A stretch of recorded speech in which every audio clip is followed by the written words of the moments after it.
Bakın bakın, bu dəhşətdir. Təbiətə sahib çıxmır insanlar.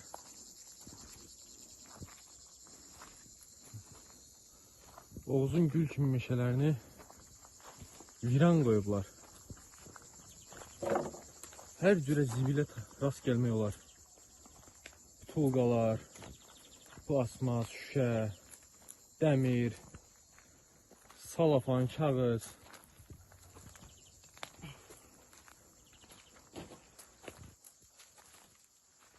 Bura vahşi bir abırçılıqdır. 10 il öncəsində bura belə değildi. İndi ayağınızda attığınız hər yerdə gördüğünüz belə iğrenç bir şekildə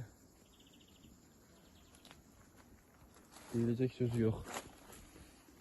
Yolumuza devam edirik və çox kəskin bir qoxu var. Çox kəskin və ürək bulandıran bir qoxu var.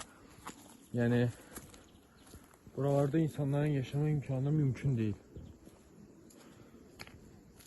Gördüğünüz kimi dərəyə gedən yoldur və yolun demək olar ki böyük bir hissəsi zibillər ucbatından bağlanıb. Gülün, çiçəyin, hiçbir şeyin iyisi hiss olunmur. Burayla bağlı bir tədbir görülməlidir.